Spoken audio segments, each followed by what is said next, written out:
Saudari dan saudara yang terkasih, ada seorang pemudi yang dikejar oleh dua pacar, oleh dua kekuatan. Yang pertama berjanji kepadanya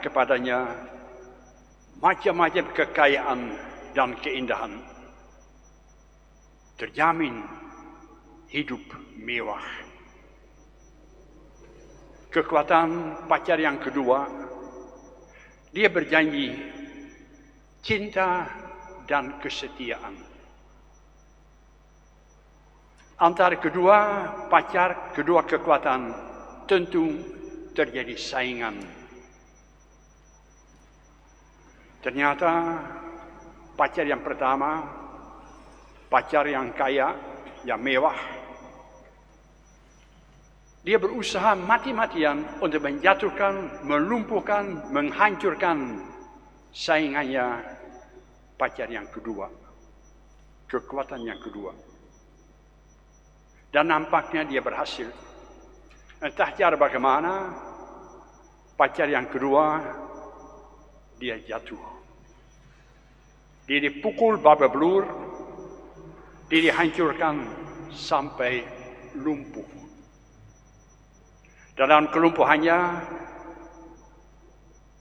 dia berpikir, sudah selesai. Saya kalah, menyerah. Tapi seperti sering, di dalam ada kesusahan, disitulah manusia mulai berdoa. Maka dia pun mulai berdoa, mengarahkan hati pikirannya kepada Tuhan. Tuhan, tunjukkanlah kepada saya kebenaran, kebangkitan, dan hidup yang baru. Dan di mana manusia merindukan kehadiran Tuhan dalam hidupnya, dalam kesusahannya, terjadi suatu mujizat. Takdir juga, sang pemudi pada suatu hari datang kepadanya, merawat luka-lukanya, menyatakan cinta kepadanya, membangkitkan dia, memberi masa depan kepada dia. Ternyata orang yang percaya, orang yang menghadirkan Allah dalam hidupnya, betapapun gelap, betapapun susah, orang itu akan diselamatkan. Kita manusia seringkali hidup dalam kegelapan. Kita seringkali diperbudak, sadar atau tidak sadar. Kita seringkali dijajah, dibawa ke suatu negeri yang tidak menguntungkan. Dan di sana kita harus melayani Firaun atau raja palsu, sengsara, not at home, tidak pada diri sendiri, tidak betah. Dan di situ manusia mulai kembali dalam kegelapan, dalam kesusahan, dia mulai berdoa.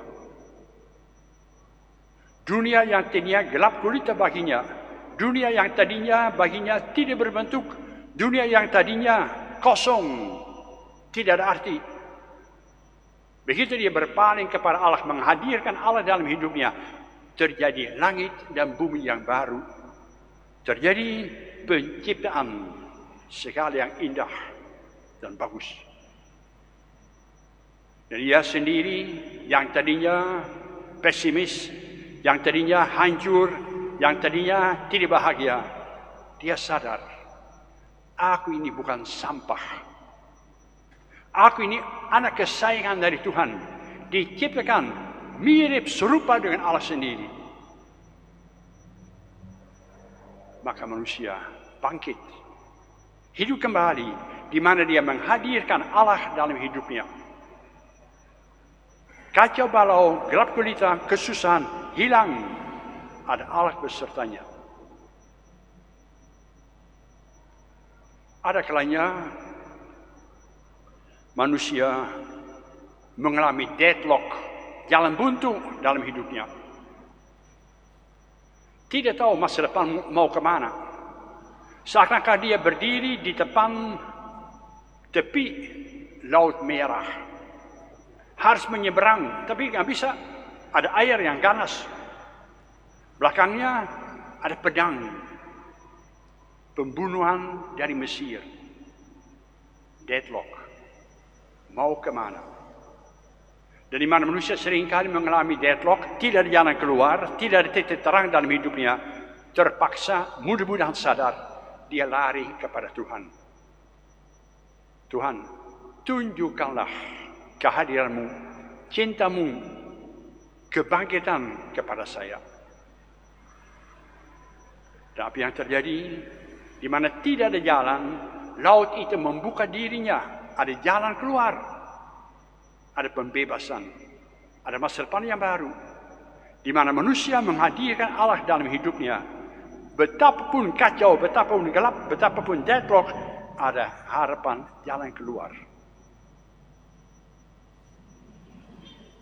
Ada 3 wanita, fans dari Yesus. Mereka pergi ke kubur Yesus, mau merawat jenazahnya. Tapi mereka kurang beriman. Fans dari Yesus, tapi iman tipis, kecil, hampir tidak ada. Mereka mempersoalkan, siapa akan menghilangkan halangan bagi kita? Halangan apa? Batu yang besar. Siapa akan menggulingkan hambatan untuk sampai kepada Yesus? Kembali lagi, mereka hanya bisa berharap saja. Dan ternyata di mana manusia berharap, di mana manusia berpaling kepada Allah itu, di mana manusia berseru kepada Allah, di situ ada jalan keluar. Ternyata batu penghalang sudah hilang lenyap. Sudah barang tentu mereka terkejut. Begitu mereka mendengar, dia yang kamu cari, jangan dicari antara orang-orang mati. Dia sudah hidup, dia sudah bangkit. Dia akan menyertai kalian di Galilea. Di mana?